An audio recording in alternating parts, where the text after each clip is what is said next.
प्रश्न, प्रमुख भक्तिकालीन संत कवियों का परिचय दीजिए। उत्तर, आचार्य रामचंद्र शुक्ल ने भक्तिकाल का समय संवत 1375 से 1700 माना है। भक्तिकाल को निर्गुण धारा और सगुण धारा में विभाजित किया गया है। निर्गुण धारा को भी ज्ञानाश्रयी और प्रेममार्गी शाखा में विभाजित किया गया है। ज्ञानाश्रयी शाखा के कवियों को ही संत कवि कहा जाता है, इसलिए इस शाखा को संत शाखा भी कहा जाता है। इस शाखा के प्रमुख संत कवि हैं नामदेव, रविदास, कबीर, धर्मदास, गुरु नानक, दादू दयाल, मलुकदास, सुंदरदास आदि। नामदेव, इनका जन्म 1329 को सतारा के नरसी बहमनी गांव में हुआ था। अपने पैतृक व्यवसाय की ओर इनकी रुचि नहीं थी, अतः बचपन से ही साधु सेवा एवं सत्संग में अपना जीवन बिताते रहे। संत विसोबा खेचर इनके गुरु थे तथा प्रसिद्ध संत ज्ञानेश्वर के प्रति भी इनकी गहरी निष्ठा थी। मराठी में रचित अभंगों के अतिरिक्त हिंदी भाषा में भी इनकी रचनाएं उपलब्ध हैं। सदुक्कड़ी भाषा में रचित इनकी रचनाओं में निर्गुण उपासना, कर्मकांड का खंडन तथा ब्रह्म का स्वरूप निरूपण किया गया है।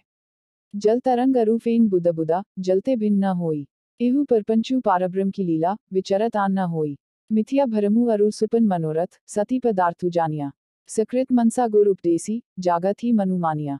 कहत नामदेव हरि की रचना, देशहु हृदय बिचारी, घट घट जंतरी सरब निरंतरी, केवल एक मुरारी। संत नामदेव छिपा दर्जी थे। वे गज, कैंची और सुई धागे के माध्यम से ही भक्ति रहस्य उद्घाटित करते थे। सामान्य जन उनकी आजीविका के कार्य से परिचित थे, अतः उनकी रूपक योजना को सही ढंग से समझने में वे सक्षम थे। कबीरदास, आत्मचिंतन और सार्वजनिक अवलोकन के माध्यम से कबीरदास जी ने जो ज्ञान प्राप्त किया, उसे उन्होंने अपनी कविताओं और पदों में निडरता से व्यक्त किया। उन्होंने न केवल वर्णाश्रम धर्म में व्याप्त बुराइयों को बल्कि लोक में प्रचलित कुरीतियों, जादू टोना, मंत्र तंत्र, टोटका आदि को भी पहचाना। ताथे कहिए लोकाचार वेद कतेब कथई व्यवहार। कबीरदास साहसी एवं तेजस्वी व्यक्तित्व के व्यक्ति थे। उनकी कथनी और करनी में जबरदस्त एकरूपता थी। वह ऐसे उपदेशक नहीं थे जो जनता को संबोधित करने के बाद परीक्षा के क्षणों में पीछे हट जाएं। वे ऐसे कर्मयोगी थे जो अंधविश्वास की खाई को पाटने के लिए अपना घर जलाने, आत्मोत्सर्ग सेल्फ सैक्रिफाइस तक को तैयार थे। जो काशी तन तजय कबीरा तो राम ही कहानी हुरारे। इनका जन्म काशी 1398 में तथा मृत्यु मगहर 1518 में हुआ था। काशी को देवभूमि मानकर यह विश्वास किया जाता है कि जिस व्यक्ति की मृत्यु तपोभूमि में होगी यह मरणोपरांत अवश्य ही श्रेष्ठ स्थान का अधिकारी होगा, और जो व्यक्ति मगहर में कालकवलित होगा वह अगले जन्म में निकृष्ट योनि में जन्म लेगा। लोक में फैले इस अंधविश्वास को तोड़ने के लिए जीवन के अंतिम समय में कबीर मगहर में जाकर रहने लगे, और इसी प्रकार इस अंधविश्वास भी तोड़ा। एक कवि के रूप में कबीर जीवन की सहजता के अधिक निकट हैं। उनके काव्य में छंद, अलंकार, शब्द शक्ति आदि गौण हैं और लोक कल्याण की चिंता प्राथमिक है। इनकी वाणी का संग्रह इनके अनुयायियों ने बीजक के नाम से किया है। इसके 3 भाग हैं, रिमैनी, शब्द और साखी। रिमैनी और शब्द में गाने के पद हैं तथा साखी दोहा छंद में लिखी गई है। सिखों के गुरु ग्रंथ साहब में भी कबीरदास के नाम से पद तथा सलोकु संग्रहित हैं। इन रचनाओं में कबीर साहब ने जाति पाति, छुआछूत, अंधविश्वास, रूढ़िवादी दृष्टिकोण, पूजा अर्चना तथा धार्मिक कर्मकांड का विरोध किया है। कबीरदास की अभिव्यंजना शैली बहुत सशक्त थी। इनकी भाषा मूलतः तो पूरब की है, किंतु उसमें अन्य बोलियों का भी मिश्रण होने के कारण उसे सदुक्कड़ी कहा जाता है। इनके काव्य में प्रतीक योजना का सुंदर निर्वाह हुआ है। ये प्रतीक दाम्पत्य एवं वात्सल्य जीवन की विविधता का संकेत करते हैं। कबीरदास के कुछ दोहे, पीछे लागा जाए था, लोक बेद के साथी, आगे थे सतुगर उमिल्या, दीपक दिया हाथी, हमन है इश्क मस्ताना, हमन को होशियारी किया, रहे आजाद या जग में, हमन दुनिया से यारी किया। रैदास, मध्ययुगीन साधकों में संत रैदास अथवा रविदास के जीवन काल की तिथि के विषय में कुछ निश्चित रूप से ज्ञात नहीं होता। इनके समकालीन धन्ना और मीरा ने अपनी रचनाओं में बहुत श्रद्धा के साथ इनका नामोल्लेख किया है। ऐसा माना जाता है कि ये कबीर के समकालीन थे। रैदास की परिचय में उनके जन्मकाल का उल्लेख नहीं है, अतः समकालीन व्यक्तियों को प्रमाण मानकर कहा जा सकता है कि इनका जन्म संभवतः 15वीं शताब्दी में हुआ होगा। रैदास की कविता में सामाजिक विषमता के प्रति विरोध है। उन्होंने वर्णवादी व्यवस्था की असमानता के प्रति आक्रोश प्रकट किया है। वह कविता में बार बार अपने को चमार कहकर संबोधित करते हैं। यह एक प्रकार से कवि का प्रतिरोध ही है। जाति प्रथा और कर्मकांड को उन्होंने तोड़ने का उपदेश दिया। उनकी कविता में मूर्ति पूजा, तीर्थयात्रा आदि बाह्य विधान का विरोध किया गया है। रैदास ने जन सामान्य को निश्चल भाव से भक्ति की ओर उन्मुख करने का प्रयत्न किया। अब कैसे छूटे राम नाम रट लागी। प्रभु जी तुम चंदन हम पानी, जाकी अंग अंग बास समानी। प्रभु जी तुम धन बन हम मोरा, जैसे चित्तवत चंद चकोरा। प्रभु जी तुम दीपक हम बाती, जाकी ज्योति बरय दिन राती। प्रभु जी तुम मोती हम धागा, जैसे सोने मिलत सुहागा। प्रभु जी तुम स्वामी हम दासा, ऐसी भक्ति करय रैदासा। इनकी रचनाओं का कोई व्यवस्थित संकलन नहीं है, वह मात्र फुटकर रूप में ही उपलब्ध होता है।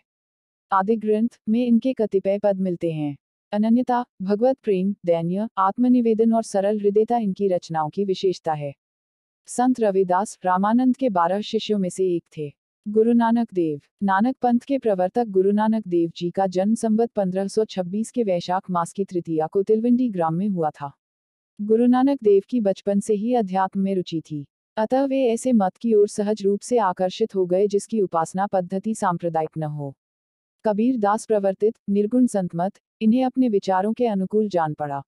इनकी बानियों का संग्रह आदि ग्रंथ के महिला नामक खंड में हुआ है। इनमें शब्द और सलोकु के साथ जपुजी, आसादीवार, रहेरास एवं सोहिला का भी संग्रह है। इनकी रचनाओं में धार्मिक विश्वास, नाम स्मरण, एकेश्वरवाद, परमात्मा की सर्वव्यापकता, विश्व प्रेम, नाम की महत्ता आदि का परिचय मिलता है। नानकदेव की वाणी का प्रत्येक उद्गार अनुभूति की गहराई से निकला प्रतीत होता है। सरलता और अहंभाव शून्यता इनकी प्रकृतिगत विशेषताएं हैं। निरीहता एवं दैन्य की अभिव्यक्ति में ये रैदास के समतुल्य हैं।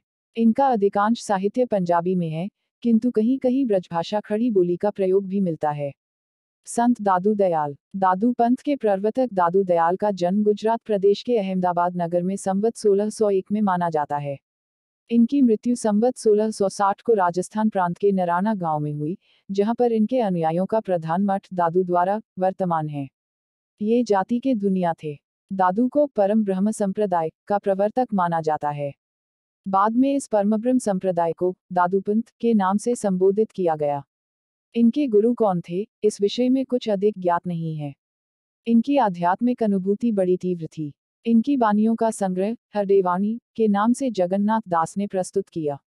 इनके प्रमुख शिष्य रज्जब जी ने इसमें पाई जाने वाली त्रुटियों को सुधार कर इसे अंगबधू नाम से प्रस्तुत किया। दादू जी की एक अन्य रचना कायाबेली है। इन रचनाओं में दादू के संत हृदय की स्पष्ट छाप मिलती है। इनकी बानी में ईश्वर की सर्वव्यापकता, सद्गुरु महिमा, आत्मबोध, संसार की अनित्यता का निरूपण हुआ है।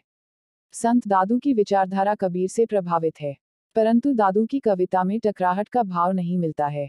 उन्होंने सगुण और निर्गुण की बौद्धिक टकराहट से कविता को दूर रखा। उनकी कविता में प्रेम भाव की अभिव्यक्ति है। यह प्रेम निर्गुण निराकार ईश्वर के प्रति है। भाई रे, ऐसा पंथ हमारा, द्वैपक रहित पंथ गह पूरा अब्रन एकधारा। वाद विवाद काहू सो नाही मैं हूँ ना जग थे न्यारा। समदृष्टि सू भाई सहज में आप ही आप बिचारा। मैं ते मेरी यह मति नाही निर्बैरी निर्विकारा। काम कल्पना कदे न कीजय पूरन ब्रह्म प्यारा। यही पथी पहुंची पार गई दादू सो तब सहज संभारा। निर्गुण भक्त कवि होने पर भी इन्होंने ईश्वर के सगुण स्वरूप को मान्यता दी है। इनकी रचनाओं की भाषा राजस्थानी है, जिसमें गुजराती, सिंधी, पंजाबी, फारसी आदि के प्रयोग भी मिलते हैं।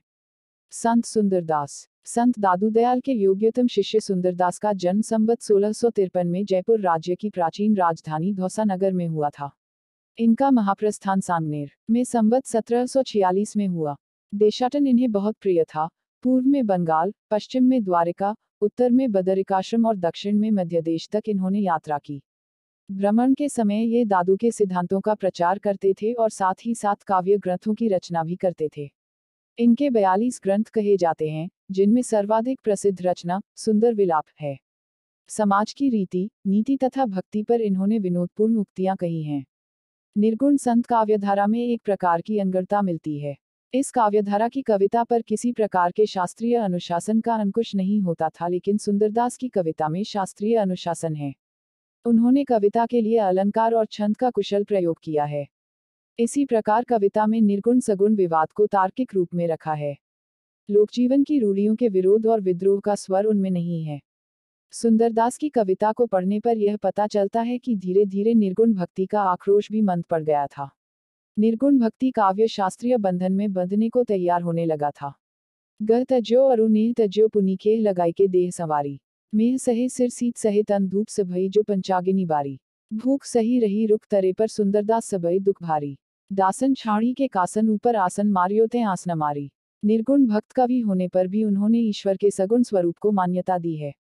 इनकी रचनाओं की भाषा राजस्थानी है, जिसमें गुजराती, सिंधी, पंजाबी, फारसी आदि प्रयोग भी मिलते हैं।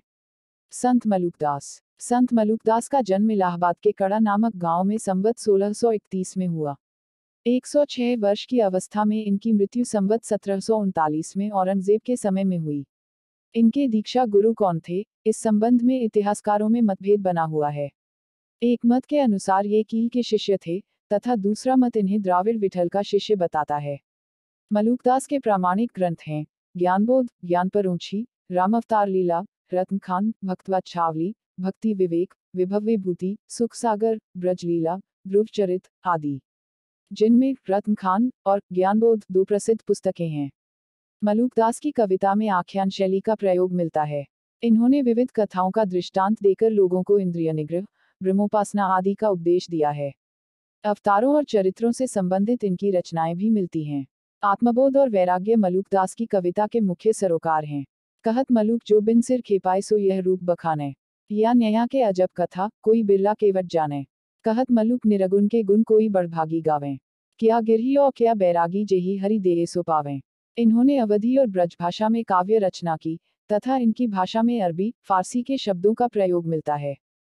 कुल मिलाकर इनकी भाषा व्यवस्थित और सुंदर है। इन्होंने हिंदू और मुसलमान दोनों को समान भाव से उपदेश दिया।